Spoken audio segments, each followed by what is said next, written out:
اللهم صل وسلم وبارك على سيدنا محمد. مرحبا بكم البنات، ان شاء الله نلقاكم لاباس وبصحة وعافية. رجعت لكم اليوم بفكرة فطور سهلة وبسيطة، نخرج شوية من الأطباق التقليدية وننوع شوية. تعرفوا الإنسان في رمضان يتشهى هكا أكلات، فاليوم رايحة نشارككم بفطورنا اليوم. هكا شوا كما نقولوا نحنا. جبت لكم شوية مرقاز، لحم مرحي، وطرف تاع سكالوب. يعني نتوما ديروا واش حبيتوا، تقدروا ديروا غير سكالوب فقط، يعني كل حاجة منها كمية صغيرة فقط، هكا باش تقدروا ديروا الوصفة نتاع اليوم. نبدو أول حاجة بالتتبيلات. قبل ما نبدو نقول لكم نتمنى منكم الاشتراك في القناة، تفعيل زر الاشتراك باش يوصلكم كل جديد. رايحة نبدأ بالتتبيلات تاع سكالوب. هنا عندي غير طرف نصف صدر تاع سكالوب فقط، يعني ما درتش سكالوب كامل. ندير ليه التوابل، درت ليه توابل المسالة ولا توابل الدجاج، كل واحد عنده الكل تاعو. درت ليه المعدنوس المرحي، الإكليل، الزعتر، وهذا هو الإكليل بنات، وعندي الزعتر. دائما التوابل في الدجاج ديروا واش حبيتوا، الدجاج صامت ويتقبل جميع أنواع التوابل. ورايحة بعد يكمل في اللحم. هنا حطيت شوية نعناع، حطيت شوية في اللحم وشوية في سكالوب. نحط هنا شوية ملح في اللحم، وكيف كيف راح نحط في الدجاج.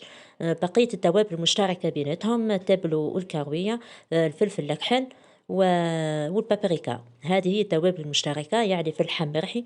ما تكثروش التوابل، تعرفوه هو بنين وما يحتاجش ياسر التوابل عكس الدجاج. بالنسبة للمرقاز مانيش راح ندير له حد شي، بعد كل شوية رايحة نملحه فقط. ورايحة نزيد ندير شوية بابريكا في الدجاج، وكاينة إضافة أخرى نحطها في اللحم والدجاج. تابعوا معايا برك الفيديو باش ما تقلقوش، لأنه فيديو ساهل وبسيط وما فيش واحد شيء. أنا هنا على البصل رحيته مع الملح باش يخرج لي هذاك الماء، وترحوا البصل مليح مليح باش ما يبقاش بحبحب في اللحم.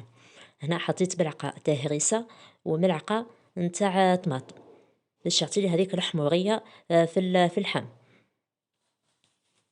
بالنسبة للدجاج رايحة نضيف له بعد ملعقة تاع مطارد والقارص، وإذا عندكم ديروا حتى الياغورت ناتور. بالنسبة للحم زدت ليه شوية ثوم، تقدروا ديروا الثوم حتى في الدجاج، أنا استغليت عليه وحطيت المعدنوس. يعني نوعت شوية في التتبيلة والتوابل باش هكا كي تاكلي ما تحسيش روحك قاعدة تاكلي في حاجة واحدة أو توابل واحدة.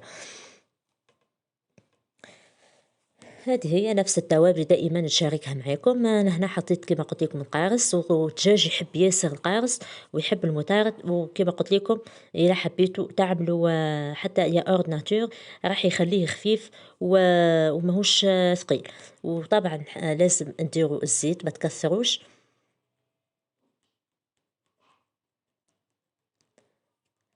تقدروا ديروا حتى ملعقة تاع السمن مع الدجاج واللحم. تقدروا تستغلوا على سكالوب وديروا مثلا أجنحة تاع دجاج ولا كما حبيتوا، يعني دائما الاختيار يرجع لكم واش متوفر عندكم. زدت هنا شوية تاع خل لأنه ما كانش عندي كمية مليحة تاع قارص. نروح نعجن مليح هذاك اللحم مرحي. هنا غنشد غير مقدار تاع 50 ألف فقط، يعني هذا اللحم مرحي المستورد البنات بنين على الاخر وما يفرقش على اللحم تاعنا اخلاص. شوفوا كيف درنا ليه الطماطم والهريسة راح يعطيله هذاك الكو وهذيك الحموضة. وتعجنوه مليح مليح. إلا حسيتوا بيه كاسح شوية، يعني يعني خشين، تقدروا تضيفوا ليه شوية تاع الماء باش تحليكم. نرجعوا هنا زيد نخلط الدجاج وخلوهم هكا يتبلوا شوية ما بين ما يجي وقت بقية التحضيرات. وهنا بما اني قاعده نوجد في التتبيلات راح نقول لكم على هذه لاباج قلت لكم عليها المره اللي فاتت، اللي تخدم الحلويات. ونحط لكم هنا الصوره تاعها. نحتاج منكم انكم تدعموها في باج تاعها تاع الفيسبوك.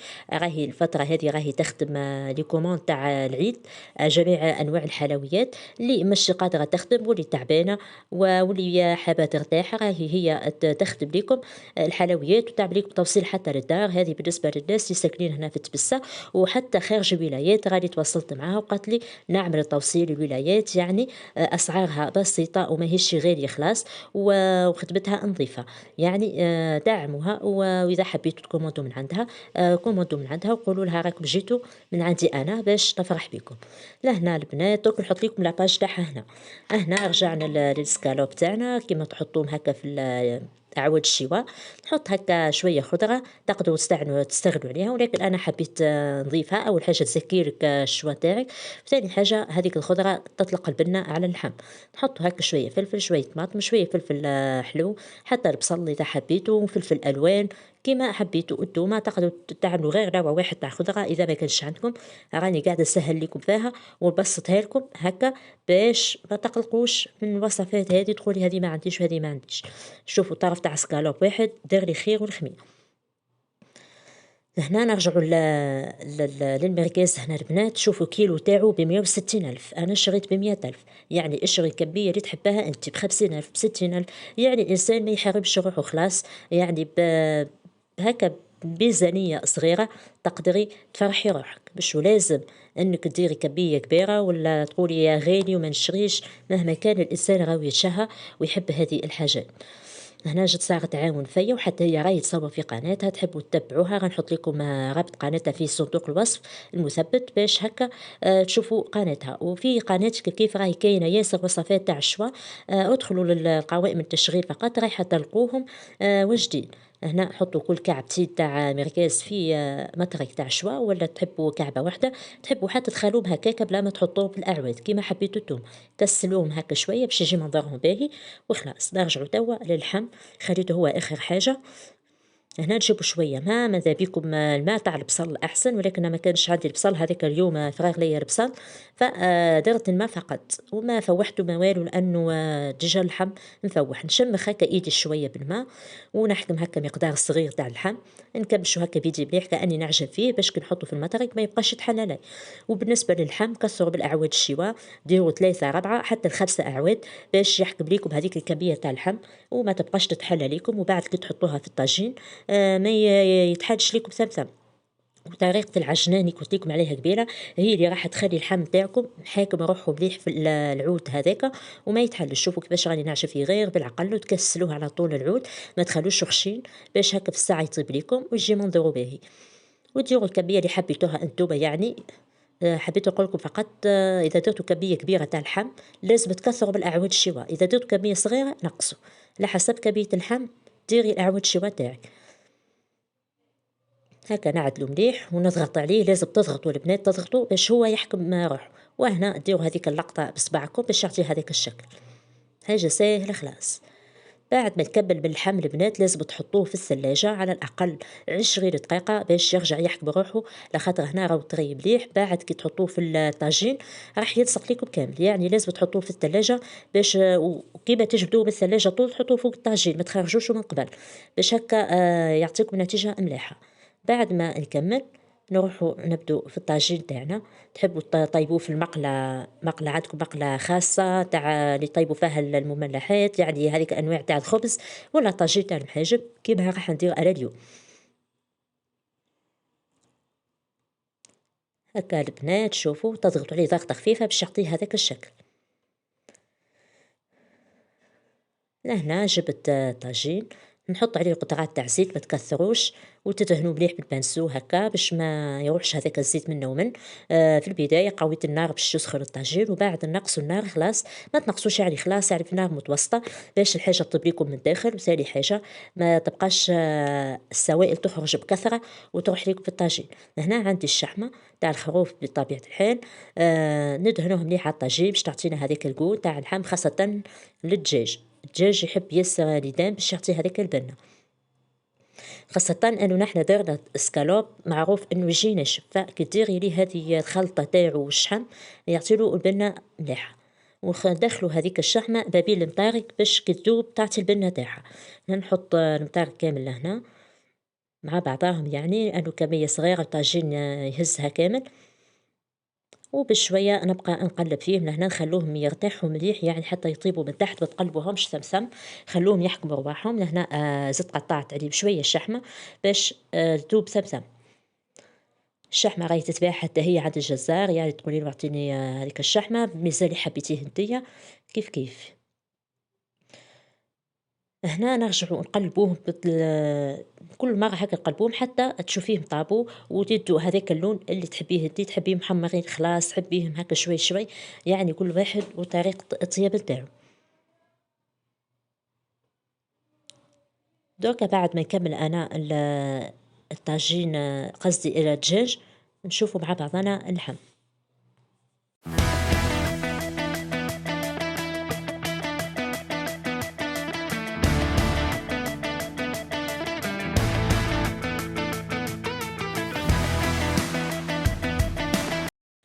وأول ما يطيب لك هذاك الدجاج تحطيه هكا في صحن ولا في سرير تاع إينوكس، لأني راح نلمهم كلها مع بعضهم، ولازم تغطيه بالألمنيوم باش ما يبردوش، باش يبقوا سخونين. هنا بعد ما نحيت الدجاج، تعرفوا الدجاج يلصق، هذيك التوابل تلصق شوية في الطاجين، لازم تنظفوها، نديروا شوية زيت وديروا شوية شحم، ندهنوه هكا مليح باش يذوب هذاك الشحم. وتوا رايحة نطيب الشيش كباب هذا تاع اللحم. كما قلت لكم كان محطوط في الثلاجة حتى حكم روحه مليح. وقت اللي جيت الطيب فقط جبت، شوفوا كيفاش بديت تلقيه حاكم روحه كأنه يبس شوي، لأنه بارد ماهوش سخون كما حطيناه أول مرة.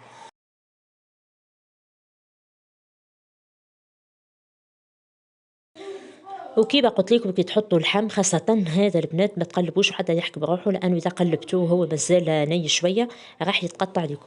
هنا جبت شوية هريسة خففتها بشوية ماء، ديروا لها شوية ملح وفلفل أكحل وتدهنوها. هذه التقليبة الأولى. بعد ما نقلبوها التقليبة الأولى ندهنوه بهذيك لاصوص باش يعطيلو هذيك البنة تاعو كيف يجي شوية حار. إذا حبيتوا هكا، ولا تقدروا تستغنوا على الهريسة وديروا طماطم، يعني الهريسة تاع الحانوت ماهيش حارة إذا درتوها. ونبقى في كل مرة نقلب وندهن بهذيك الصوص حتى مرتين برك، يعني ندهن بالصوص هذيك، وبعد نخليه يطيب مليح مليح وينشف، لأنه كيما شفتوه راهو هنا في المرحلة الأولى يطلق الماء هذاك اللحم والتوابل اللي فيه تطلقوا كامل الماء. لازم تخلي المطارق تاعك هذوما يطيبوا مليح حتى تشوفي بلي هذيك السوائل ما عادتش تخرج، مهنته هنا راهو طاب. دائما نحط عليه شويه شحمه كي نحس هذا بتخلاص.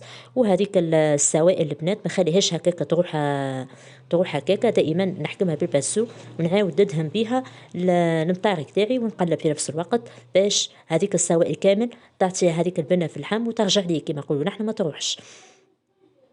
نفس الشيء راح نديرو مع المرقاز بعد ما يكمل من اللحم. نمسح شويه هذاك الطاجين من هذيك البقايا اللي تلصق فيه ونحطو المرقاز تاعنا.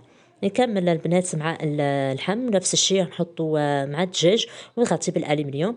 وكيما شفتوا قبيله من جهه هذيك البنات راني حاطه حبه تاع فحم، يعني باش بعد نحط عليه الفحم باش يعطي له هذاك المذاق تاع الشوا تاع الفحم. خاطر كي هيك السلفي في الباطيمات ما يقدروش يشوا هكا على الفحم تاع تعرف يديروا الدخان، فهذه الطريقه اسهل واسهل.